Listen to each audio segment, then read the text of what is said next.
Herkese merhabalar. Kanalıma hoş geldiniz. Bugün sizinle birlikte elimde görmüş olduğunuz karanfil anahtarlıklar nasıl yapılır? Bu videoda hep birlikte öğreneceğiz. Karanfil anahtarlıklarımızı yapmak için iki ayrı renkte ipliğe ihtiyacımız var.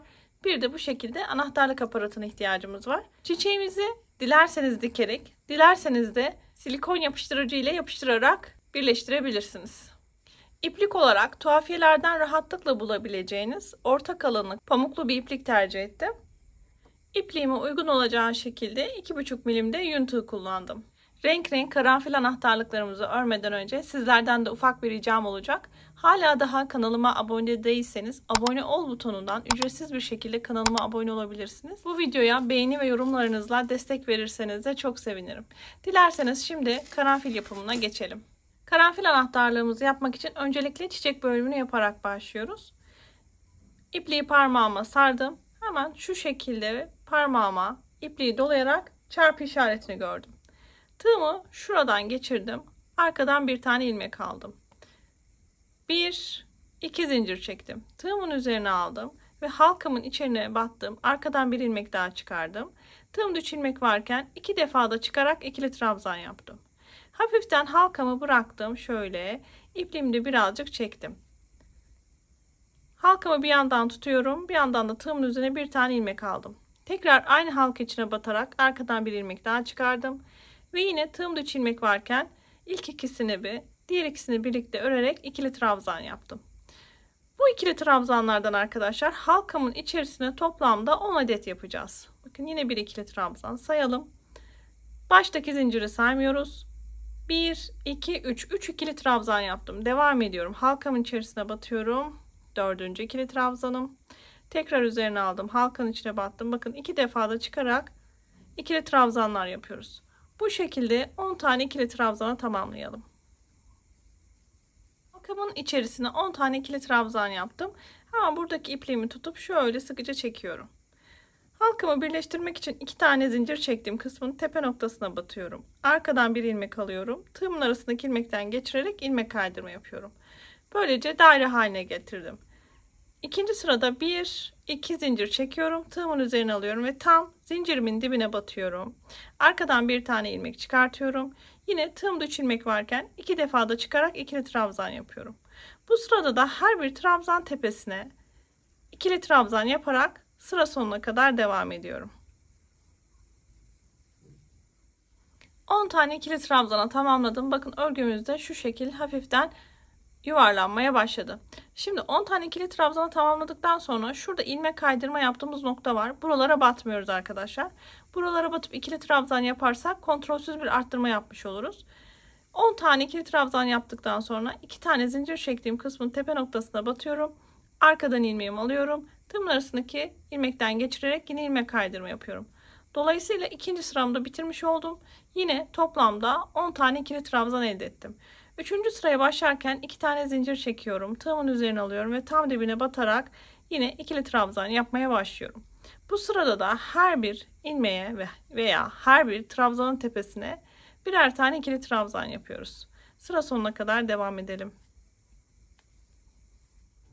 Sıranın sonuna geldim. 10 tane ikili trabzan tamamladım.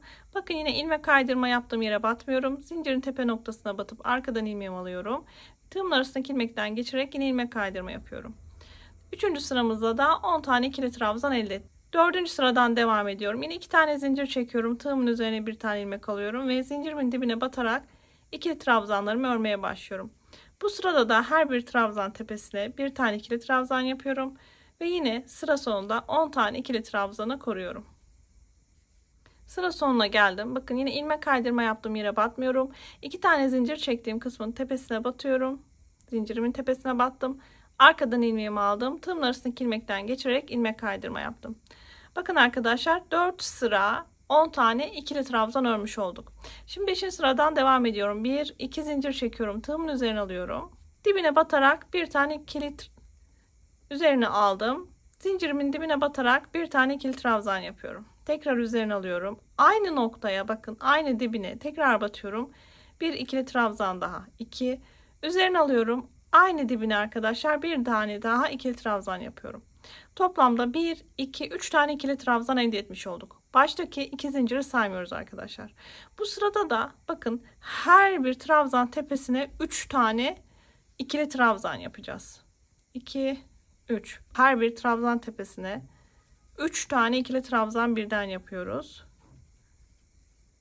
Bu şekilde sıra sonuna kadar devam edelim. 5. sıramın sıra sonuna geldim. Toplamda arkadaşlar 30 adet ikili trabzan elde etmiş oldum. Bakın ilmek kaydırma yaptığım noktaya iğne batmıyorum. 2 zincir çekerek başladığım noktanın tepe noktasına batıyorum. Arkadan ilmeğimi alıp tığımın arasındaki ilmekten geçirerek yine ilmek kaydırma elde ediyorum. Devam ediyoruz 6. sıradan 1 2 zincir tığımın üzerine alıyorum ve zincirimin dibine batarak ikili trabzan yapmaya başlıyorum. Tekrar üzerine alıyorum. Aynı dibine arkadaşlar bir ikili trabzan daha. Tekrar üzerine aldım. Aynı dibine arkadaşlar bir ikili trabzan daha. Baştaki zinciri saymıyorum. Bakın toplamda 1 2 3 tane ikili trabzan elde ettim. Bu sırada da yine her bir ilmek boşluğuna veya her bir trabzan tepesine arkadaşlar 3 tane ikili trabzan birden yapıyoruz. Bu sırayı da bu şekilde tamamlayalım. 6. sıramın da sıra sonuna doğru geldim. Toplamda 90 adet ikili trabzan elde ettim. Bitişinde 2 zincir çektiğim kısmın tepe noktasına batıyorum. Arkadan ilmeğimi alıyorum. Tığımın arasındaki ilmekten geçirerek ilmek kaydırma yapıyorum. Bakın şöyle bir formda bir örgü elde ettik. Şimdi devam ediyorum. 7. sıra son sıram. 1 2 3 zincir çekiyorum ve hemen dibine batarak bir tane sık iğne ile bu zincirimi tutturuyorum. 1 2 3 zincir çektim. Hemen dibindeki bakın hemen dibinde olan ilmeğe batıp sık iğne ile yine tutturuyorum. 1 2 3 3 zincir dibine bat, sık iğne yap. 1 2 3 dibine batıyorum, sık iğne yapıyorum. Dikkat arkadaşlar. 1 2 3. Bakın şu noktaya batmıyorum ama yanındaki ilmeğe batıyorum. Bunu da düzeltelim. Dikkat. 1 2 3 3 zincir çektim. Bakın hemen yanında gelen ilmeğe batıyorum, sık iğne yapıyorum. Bu şekilde sıra sonuna kadar her bir ilmeğe 3 zincir çekiyorum, sık iğne ile sabitliyorum. Bu şekilde tüm çevresini dolanacağız. Evet, sıra sonuna doğru geldim arkadaşlar. 3 zincir çekip sık iğne ile birleştiriyorum.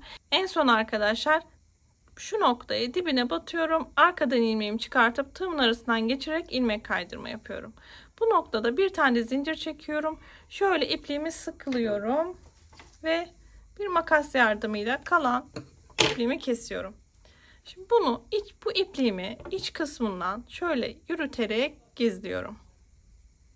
Böylece çiçeğimizin üst kısmını tamamlamış olduk. Yeşil ipliğimi parmağıma sardım. Yine hemen bir tane sihirli halka yaparak başlıyorum. Parmağıma ipliğimi doladım. Çarpıyı gördüm. Hemen tığımı yerleştirip bir tane ilmek aldım. Bir ilmek daha aldım. Hafifçe halkamı şöyle çıkardım. Ve halkamın içerisine tığımı yerleştirip bir ilmek çıkartıp tığımdaki ilmek varken ikisini birlikte örerek sık iğne yaptım. Şimdi tekrar aynı işlemi devam ediyorum. İlmeğimi çıkardım ve sık iğne yaptım. Şimdi halkamın içerisine arkadaşlar 12 adet sık iğne yapıyorum. 1 2 3 4 devam ediyorum. 5 6 7 8 9 10 11 ve 12. Şuradaki ipliğimi sıkıca şöyle çekiyorum ve sihirli halkamı kapatıyorum.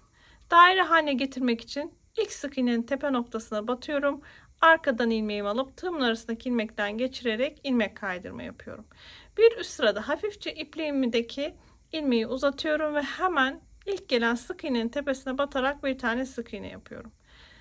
Bir sonraki ilmeğe bir sık iğne daha.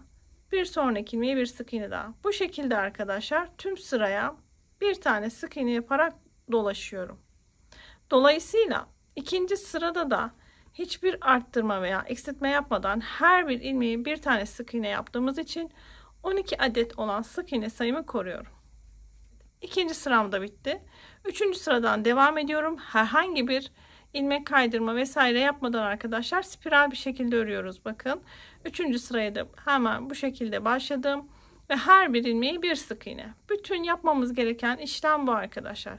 8 sıra boyunca hiçbir arttırma veya eksiltme yapmadan her bir ilmeğe bir sık iğne örerek devam ediyoruz. 8 sıra boyunca düz ördüm. Her bir sırada 12 olan sık iğne sayımı korudum. Şimdi 9. sıradan devam ediyorum. Bu noktada 1, 2, 3, 4. 4 zincir çekiyorum. İlk zincirimi atlıyorum. İkinci zincirime batıyorum. Arkadan bir ilmek alıyorum. Tığımın üzerine 2 ilmek varken örerek sık iğne yapıyorum. Bir diğer zincire battım yanındaki. Hemen bu noktaya da bir sık iğne ve son zincirime buraya da bir tane sık iğne. Şimdi bu örgümü aldım. Hemen bakın yanındaki ilmeğe, şurası başlangıcım. Hemen yanındaki ilmeğe battım. Arkadan ilmeğimi çıkartıp ikisini birlikte örerek sık iğne yaptım. Devam ediyorum. Bir sık iğne yaptım. Yanındaki ilmeğe bir sık iğne daha 2. Yanındaki ilmeğe bir sık iğne daha 3. Yanındaki ilmeğe bir sık iğne daha 4. 4 sık iğne yaptım. Devam. 1, 2, 3, 4. 4 zincir. İlk zincirimi atlıyorum. İkinci zincirime bir sık iğne. Hemen yanındaki zincire bir sık iğne daha ve son zincire bir sık iğne daha. Yani 3 sık iğne yaptım zincir üstüne. Hemen bakın dibindeki yanında gelen ilk ilmeğe battım ve sık iğne ile bunu buraya sabitledim. Bir sık iğne sayıyoruz. Yanındaki ilmeğe bir sık iğne 2, 3 ve 4. 4 sık iğne çektikten sonra yine 1, 2, 3, 4 zincir. İlk zincirimi atlayıp ikinci zincirime bir, diğer zincirime 2 ve sonuncu zincirime 3. 3 sık iğne yaptım ayrı ayrı. Şimdi bunu tutturacağım yine. Dibindeki arkadaşlar bakın yanında gelen ilk ilmeğe battım ve bir sık iğne. 2, 3 sık iğne, hemen bir yanındaki ilmeğe bir sık iğne daha 4. Şimdi arkadaşlar bir sırada bu yaptığımız işlemlerin üzerine geçeceğiz. Yani her bir ilmeğe şöyle birer tane sık iğne geçeceğiz. En son sırada bakın şöyle hemen şu yaptığım zincirin de bir bu tarafında her bir ilmeğe bir sık iğne, bir de daha sonra sık iğne ile ördüğümüz ilmeklerin üzerlerine de birer tane sık iğne yapıyorum. Her bir ilmeğin üzerine bu şekilde bir tur döneceğim arkadaşlar. Bir tur her bir ilmeğe bir sık iğne yapalım. Bir tur sık iğne ile dönme işlemini tamamladım. En son arkadaşlar bitişi arkadan ilmeğimi aldım. Tığımın arasındaki ilmekten geçirerek ilmek kaydırma yapıyorum. Bir de böyle zincir çekiyorum. Şöyle ipliğimi sıkılıyorum ve kalan ipliğimi kesiyorum. Şimdi bu ipliğimi de şöyle iç kısımlarından yürüterek gizliyorum. Şu yapıda bir örgü elde etmemiz gerekiyor arkadaşlar. Şimdi elimizde 2 tane bir çiçeğimizin üst kısmı bir de alt kısmı var. Şimdi dilerseniz bu noktada bir iğne ve iplik yardımıyla birleştirebilirsiniz. Dilerseniz de benim gibi bir silikon yapıştırıcı kullanarak bu iki parçayı birleştirebilirsiniz. Ben şu şekilde yapacağım. Bakın şöyle el ve parmaklarımla da destek alarak öncelikle bu yeşil kısmı çiçeğimin bu kısmından iç kısmına yerleştiriyorum. Yerleştirme yaptıktan sonra dikiş veya yapıştırmaya geçmeden önce arkadaşlar anahtarlık aparatımızı yerleştirebileceğimiz bakın şuradaki yeşil kısmı çalışacağız. Bunun içinde hemen yeşil renkli ipliğimi elime alıyorum. Bu noktada yeşil renkli ipliğimi elime aldım. Hemen bir tane kilit işlemi yapıyorum. Kilit işlemi yaptıktan sonra örgümü alıyorum ve bakın şöyle tam orta noktasına tığımı yerleştiriyorum. Şöyle tığımı diğer taraftan çıkartıyorum. Bir tane ilmek alıyorum ve bu ilmeğin arasından geçirerek ilmek kaydırma yaparak ipliğimi sabitliyorum. Ve başlıyorum zincir çekmeye. Toplamda arkadaşlar 31 adet zincir çekeceğim. 31 adet zincir çektikten sonra bakın şöyle tutuyorum. Hemen bunun karşılığında gelen noktadan iç kısmından tığımı geçirip yine şu şekilde tığımı batırıyorum. Arkadan bir tane ilmek alıp tığımdaki bu ilmekten geçirerek bir tane de zincir çekiyorum. Biraz uzunca iplik bırakıp bu ipliğimi de kesiyorum. Bitti mi işlemim? Bitmedi arkadaşlar. Bakın şimdi bu iki ucu şöyle bağlıyorum. Bir defa daha bağlayalım. Sağlam olsun. Bağladım. Şimdi bu iki ipliği arkadaşlar şöyle karanfilimin orta noktasından tığımı geçiriyorum. Ve bu iki ucu iç kısmı alıyorum. Şimdi en son dikişi yapacağız. Nasıl yapacağız? Ben dikiş değil de yapıştırma işlemi kullanacağım. Zaten birkaç yerden yapıştırmamız yeterli oluyor. Öncelikle arkadaşlar bakın şu noktalardan yapıştıracağım. Alt kısmında şöyle bir miktar silikonumla şöyle yapıştırma işlemiyle bu noktaları sabitliyorum. 3 tane bu şekilde yapraklı kısmımız var. Bu noktalardan sabitledim. Daha sonra şöyle çiçeğimizin açıyoruz. İç kısmından şu kenarlarına şöyle birazcık silikon yerleştiriyorum ve elimle şöyle bastırıyorum. Bir süre bastıralım çünkü hemen yapışmayabiliyor. Bu işlemi sizler dilerseniz dikerek de yapabilirsiniz. Hemen şöyle aparatına da yerleştiriyoruz. Böylece bir tarif videosunun daha sonuna gelmiş olduk. Hala daha kanalıma abone değilseniz abone ol butonundan ücretsiz bir şekilde abone olmayı unutmayın. Destekleriniz benim için çok kıymetli. Bu videoya beğeni ve yorum yaparsanız da çok sevinirim. Bir başka tarif projesinde görüşmek üzere. Herkese keyifli çalışmalar diliyorum. Hoşça kalın.